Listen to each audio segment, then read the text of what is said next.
Hi, you guys. Welcome back. My name is Carrie Penny. I am the Happy Crafty Homemaker, and welcome to a hopefully shorter than normal review of Bernat Harmony. If you're new to my reviews, I tend to talk way too much. So hopefully I will be mindful of your time and how much of it I'm taking.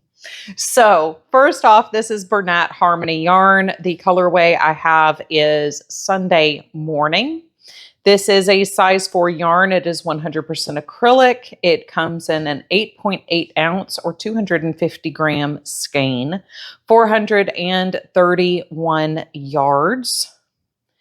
Recommended needle is a 5 millimeter. Recommended hook is a 5.5 millimeter, so that it's a US 8 and a US I.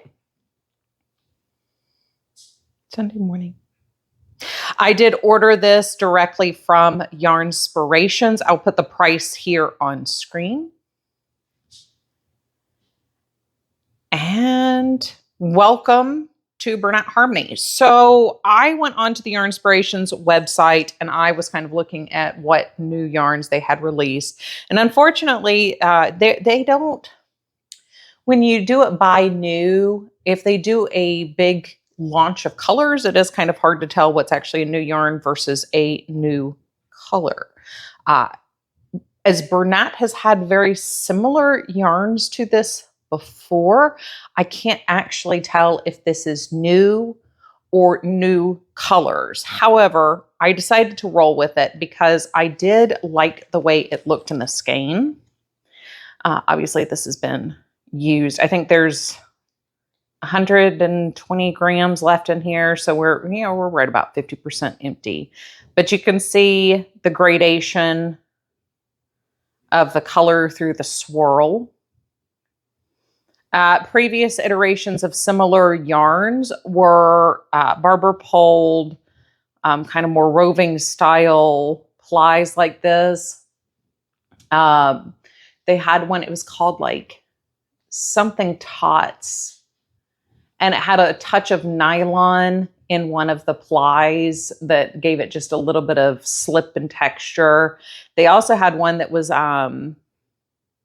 it wasn't home decor, but it was home something that also had a very similar construction to this. But it was barber poled, but you didn't have the gradient running throughout it. It was a little bit different. So I thought this looked interesting. I thought the texture looked nice in the skein.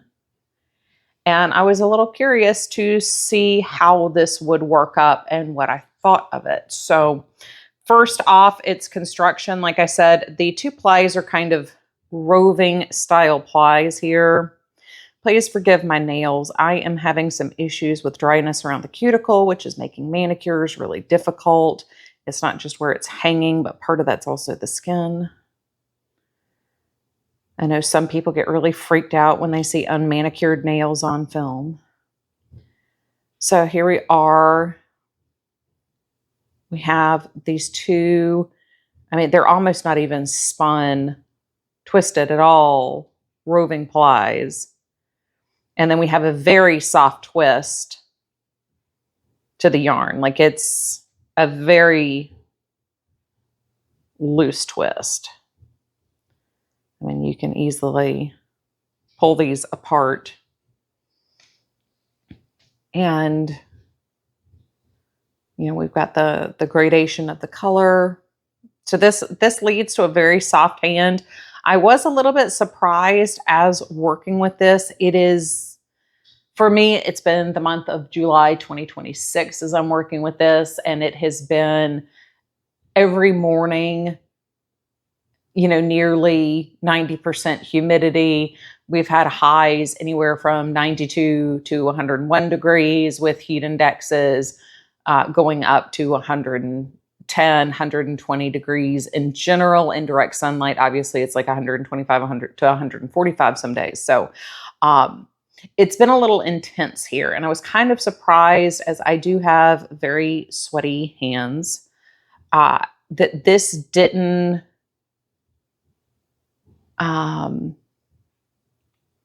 matting is the wrong word because it's acrylic, but kind of like stick to my palms and kind of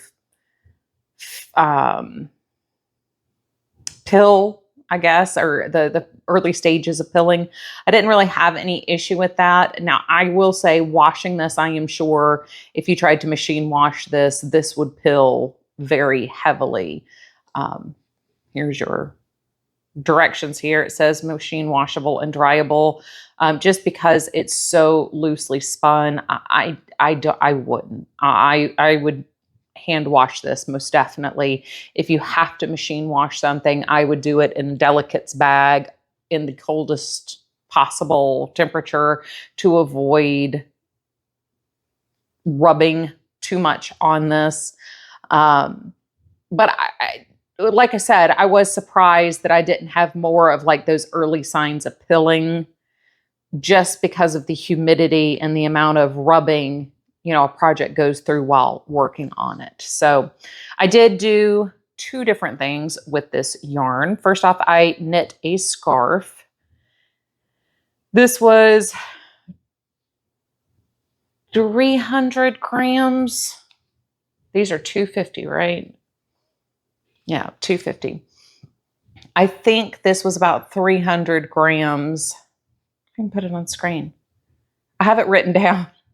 I took this on one walk after I established the first pocket and everything and got all my decreasing down. I did take this on one walk with me. And it was, like I said, very, very muggy, very humid, very uncomfortable. And I didn't have any issues working with this while walking. Now, I did use my US 8 Chalgu. This is a 32 inch, I think. No. Well, that's a foot. So yeah, that would be my 32 inch. Circular, red lace circular needle. Chalgu, generally my go-to needle. It's a known entity to me. I did have a little bit of drag, excuse me, with the combination of the humidity, the fiber of the needle, and my hands being moist. So we did get a little bit of drag here, but it wasn't too bad on the needle. These are exceptionally smooth, very fast needles. So I was surprised. This is one of the few yarns that has had noticeable drag, but again, not anything horrific. In the scarf, you can really see the way the colors play here, the way they move into each other. That barber pole with both yarns gradiating is really nice. You do end up with some zones where you have like this right here. This is where both of them are the latest baby blue. And then we did a baby blue and a gray, and then kind of a lilac and a brown. And then we have like a green and a yellow, and then a green and a brown. And then we have like this more like olivey color pop in. And it's like this greeny color spans through here up to here. And sometimes we have colors where it shifts across, like we'll have a longer section of a color because one ply will change colors and it just happens to change, but you get a third color that pops in. So anyway, it was interesting to watch this work up. The colors worked up really nicely. It's got pretty good stitch definition for this kind of a loose ply yarn. We have great visual texture from the yarn itself. We have double seed stitch and garter stitch being represented here in the knit swatch. So, I mean, even in the double seed stitch, you can definitely read your stitches and tell that that's your two knits. You can clearly see the two purl bumps there. You can see the two knits and then our two purl bumps. We're not getting any bleeding row to row when it comes to the garter stitch. Even on a size 8 and as thick as this yarn feels, you don't have an overly heavy finished fabric, and then the slip stitch edge, you know, it worked up real nice and clean. So I have zero complaints. I would not make a sweater with this. You can see how much haloing we have here. And I think on the lighter color, it might be even easier to kind of see that. I mean, you can see, I mean, even up here while I'm holding it, you can see the halo we already have. All of that's going to eventually pill if you put this in a high friction area of, say, like a garment, the underarm area and stuff. So I'm so sorry. Obviously, my dryer would go off while I'm doing a review. Yeah, so I wouldn't do this, pants, sweater, anything like that, unless it's something that, we're talking about for a 5-month-old that's going to wear it for 2 months only.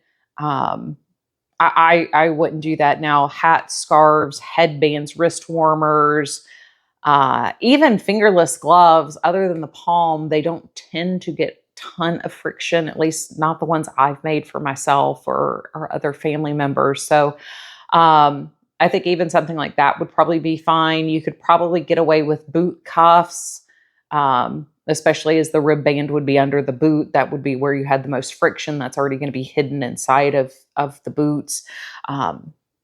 I think you've still got a lot of diversity and things that you could do with this yarn outside of sweaters, but I definitely would not recommend anything that is going to be high friction or used light friction in a moist environment. And by that, I mean, like, it's constantly drizzling. Like if you work in a produce warehouse where you have misters going off constantly, I probably wouldn't use this yarn. It's also 100% acrylic, so I probably wouldn't use this yarn for that purpose anyway, but just in case, this isn't the yarn that I would use for that. So that's the first thing that I did. We will talk more about this scarf in Show and Tell 310.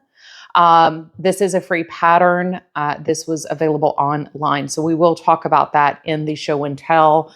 But I did want to show you in a larger project how well those colors worked up, how beautiful they play together. We have a nice, easy, smooth transition. And again, beautiful stitch definition. Now, the other thing that I did was I made a square. This is a corner to corner crochet square using a size I 5.5 millimeter hook. So both of these are using the recommended size hook and needle that is on the ball band for this yarn. Now, crocheted, this is a double crochet stitch. This worked up way thicker and denser feeling than it did in the knitting. And surprisingly so. As somebody who knits and crochets frequently and uses the same yarn frequently for projects, I was surprised at the difference of the feel of this crocheted versus the thickness of it knit. Now, it is a significant amount beefier feeling. Even when you look at the side edge here, you can see how thick those double crochets feel. But again, we have a beautiful gradation of color. And it's absolutely, I mean, I genuinely love the colors of this. This is not my color palette, especially with like the mustards and everything. But this was just spectacular to work up. I love how this knit and crocheted. I think I actually prefer the visual of it crocheted. I think, especially in something where we're seeing the short change over the crochet stitches. I don't know. I vibe with this. Also, I would want to see, stacked rows so we can really see the gradation. So probably nothing more wider than a scarf so we can keep that, but just for how I like it. Again, this is a known entity, Fast For Me hook. We did have a little bit of drag while crocheting this. So it is a little bit of a stickier yarn. oddly, it never felt sticky in my hand. It just felt sticky on the hook and needle. So it was an interesting situation there with the feel of the yarn on my needle hand or my hook hand versus the hand that I was carrying the yarn through. But it crocheted beautifully. It is a very nice, thick, dense fabric. Again, I still wouldn't do something like a sweater with this, but it's definitely beautiful crocheted. We still have great stitch definition. We lose a little bit of it because of the barber pole and the multiple loop backs that crochet stitches do, but I don't think we lose anything, in a bad way. I think what we lose, we're gaining in the yarn definition. So I think it's a really nice balanced combination. Where we lose, we gain somewhere else. We're not just lose. This color in particular, I think it reminds me of a painting that I can't quite put my finger on. Something by somebody who was, more of like a Monet type painter. That kind of visual, like that's what this colorway in particular makes me think of. And it does it in both the knitting and the crochet. I think it's the softness and the transition is so beautiful.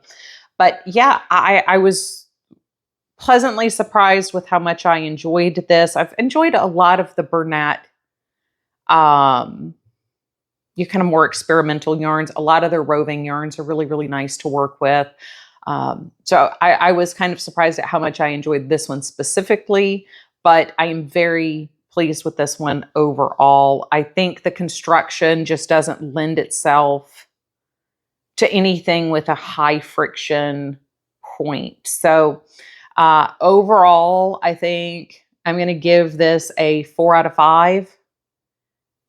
For what it is, it's a really, really good yarn. On the Yarnspiration website, they've been having some really good sales recently. I always recommend, if you don't mind shopping online for things, signing up for the newsletters. Number one, Yarnspiration is ace at sending out patterns.